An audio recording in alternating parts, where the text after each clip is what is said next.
I'd like to say good afternoon, good morning, good evening to all of my many friends, also to my many enemies. Once again, this is another episode of Roosevelt Sounds Off, and I'd like to thank all of you all for tuning in, all of you all who have commented, and all of you all who have subscribed. I thank you very much for it. It's very much appreciated from me to you. Well, it's been a while. Let me try to get myself more comfortable in this chair because it sits up kind of high, and I just want to be a little bit more comfortable. There we go. I got it. Okay, like I was saying, it's been a while since I was able to do a video, and I'm sorry for taking so long to bring you all another video. Only, sometimes us people on YouTube, we do have lives and other things going on. But I wanted to talk about a topic on this morning, this evening, this afternoon, whenever you happen to be viewing me, that's been taking place all of this week here in the Chicago area. And that, of course, is the shooting death of 26-year-old Jemel Robeson.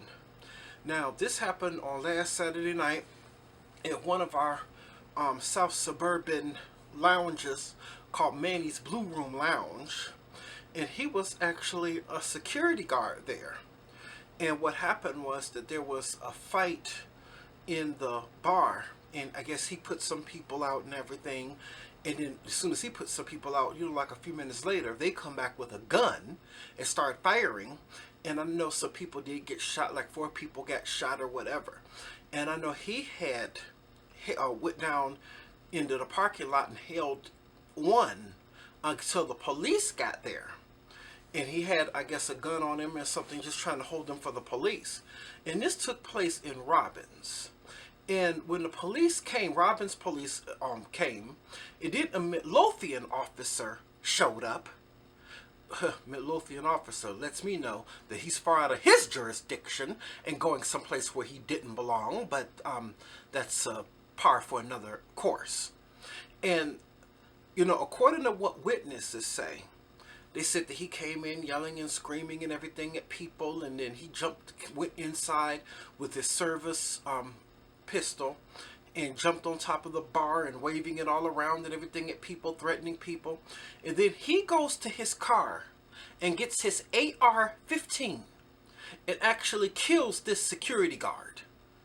Even though everybody, including like 70, 80 people who were out there at the time, including some members of the Robbins police, were telling him that he's not a regular person, he's security. So if he's security and he's armed security, that means what? Stupid! He actually had the right to actually have a gun. So this officer ends up killing him, which he did not have to do. And of course, the Illinois State Police have taken over the investigation. Now, this is what they have found. I'm not trying to say that this is what really happened, but this was their narrative. That they said that he was shot, according to the Illinois State Police, because, in which this is a lie, that they say he didn't have on any clothes readily identifying him as being a security officer. And he was told several times to drop his weapon and did not. But according to witnesses who were out there, they said that it didn't go down like that. That he did have on a black security shirt, and he did lower his weapon when he saw police. But you know how police and stuff, they lie and they cover up each other's dirt. And so now it's still being investigated. And I think only thing this officer did, and I also had this officer's name. Allegedly, I found out today, allegedly the name of this officer is Ian Colvey. Ian Colvey, allegedly. That's the name of the officer who had murdered Jemel Robeson, even though right now he's on leave. And they said that he's a white officer who's been with the Midlothian Police Department for around 4 years. But to me, it's no excuse. This is over something that shouldn't have happened. I think the only reason how come this officer came hard the way he did, because he heard on his radio alcohol, black people in a gun, and that's all he needed. You know, and he didn't even try to, as far as I know, he didn't even try to take time to even assess the situation before going to his car and getting his AR-15. And this is how police kill with impunity.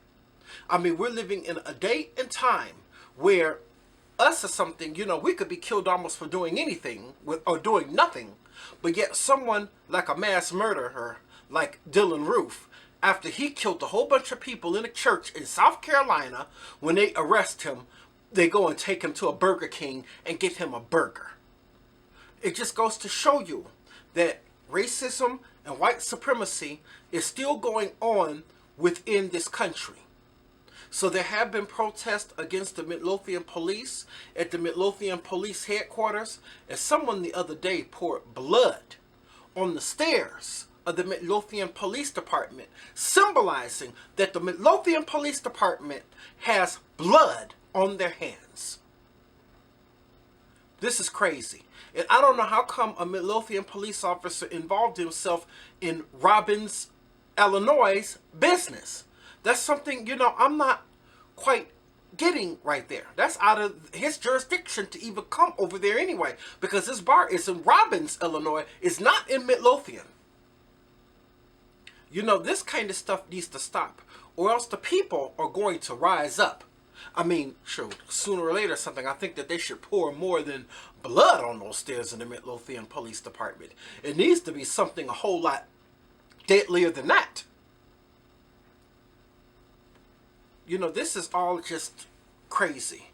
And it's also a shame how they're treating the family. They have, to this day, unless I have it wrong, but, you know, from what I've heard, because, you know, before I brought it to you all, I've been kind of following this for the last, like, few days or almost a week. Because, you know, now they're saying, you know, they're not allowing the mother to view his body or anything. And I don't know why it is that anytime someone is murdered by police, that the family members cannot look at their body or view their body. Or even if it's someone who's just shot by police or injured by police, they might take them to the hospital, but yet they're under heavy police guard because they don't want any of the family members to even come and see them. They don't want any family members to come and talk to them, because there was a young man who was shot by Chicago police earlier this summer, and they would not allow his mother to speak to him for 4 or 5 days, and even threaten his lawyer with arrest if he tried to come up and visit him. And I thought in this country, even if your family couldn't visit you, I thought that in this country that you still have a right to still speak to your legal counsel. But this is what the police are trying to stop. I mean, it's just today that I got this officer's name, but before they were holding this officer's name back. And I feel that any time an officer is involved in a shooting, that they should release that, since, you know, they're the servants, and us who are the public and the people and also the taxpayers of this nation. So in other words, the police work for us. So they should release the names or a name of a police officer who is involved in a shooting right away. Us as the public, we have a right to know about it. Because surely, if the situation was turned around, and the situation was reversed, if we murdered a police officer, or even if we murdered the average everyday person, you know, even if before there's even an investigation, they're going to put our name and our face or mugshot out there and say that we're on the lookout for John Doe or Jane Doe, and if you've seen this person, call 911 or Crime Stoppers or something. But it's this double standard in this country as far as citizens and police go that is very irritating to the public. So there needs to be some policy changes within this country. And I think it is about time for good, honest conversation in between citizens and in between police about this unequal justice that we face. in the criminal system.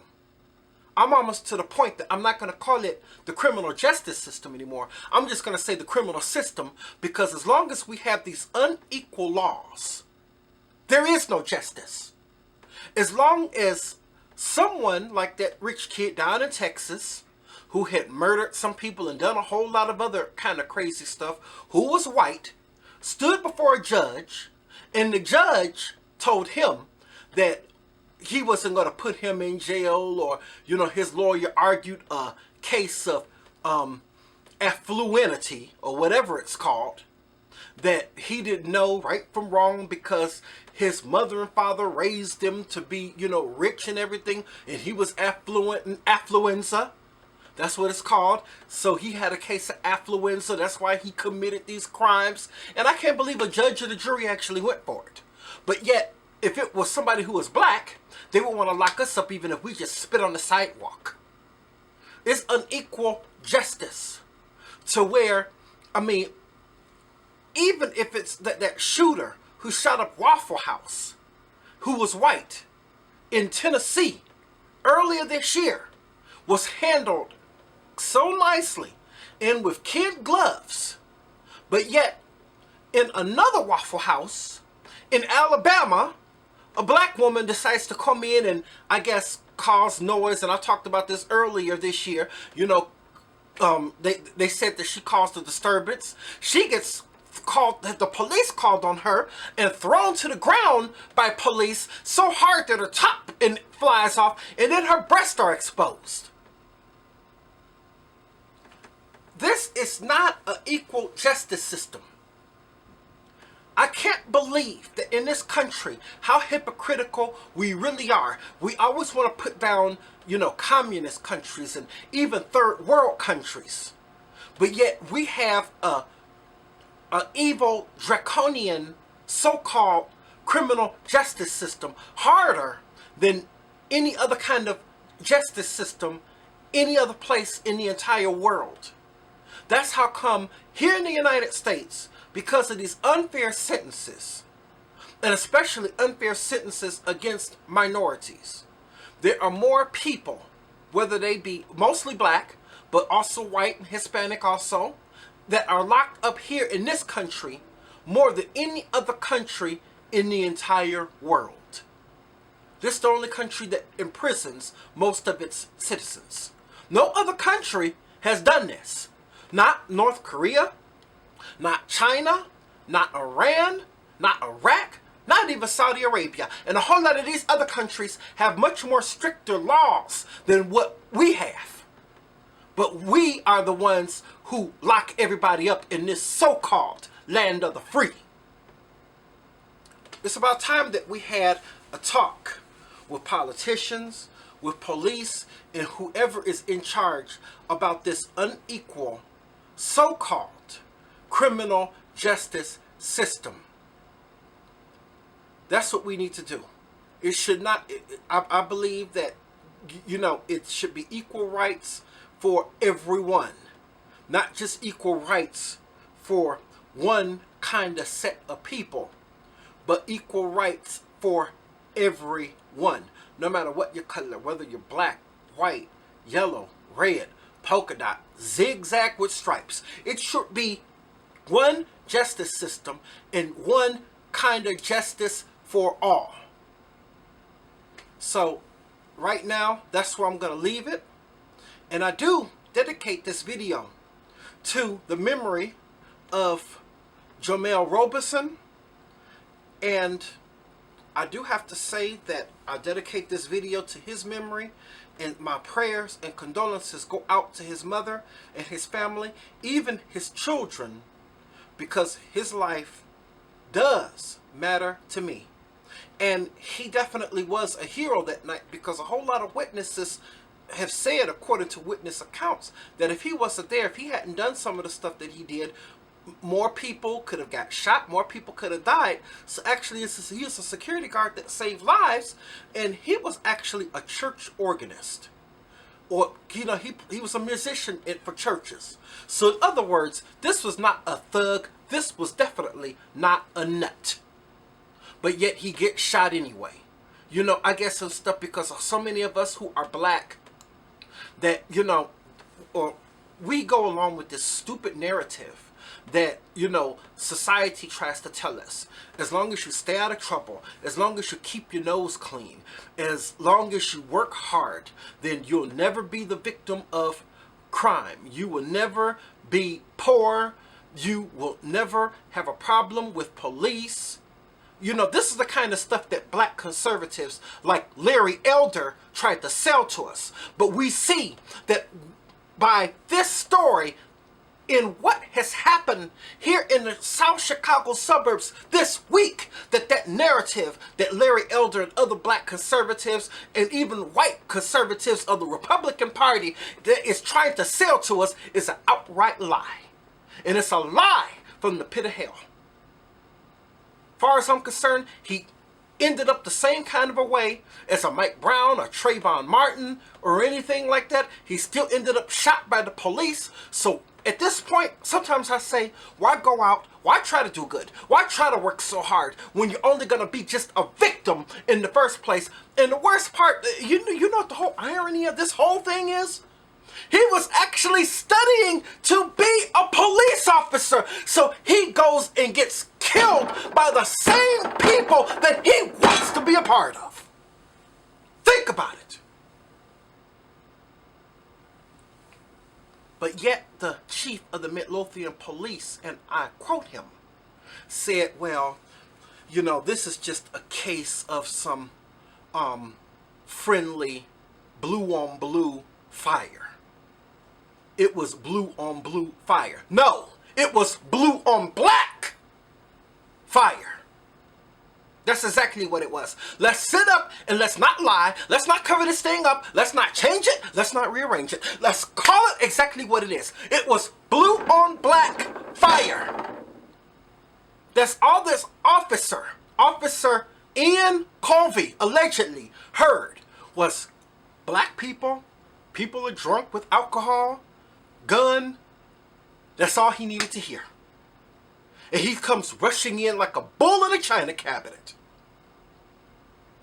without even trying to figure out what's going on, like a whole lot of police officers do.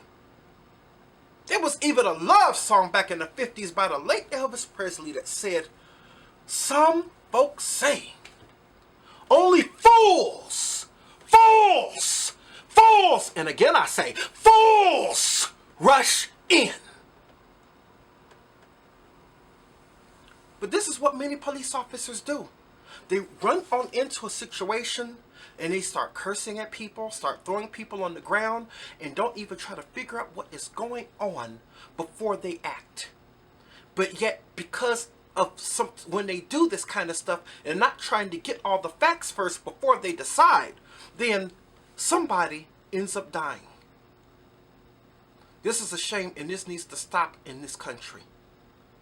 So right now, that's where I am going to leave it. If anybody liked this video, be sure to give me a big thumbs up. I would greatly appreciate it. And until next time, I'll see everybody in the next video. Peace and blessings to all. And again I say, justice for Jemel. Thank you very much.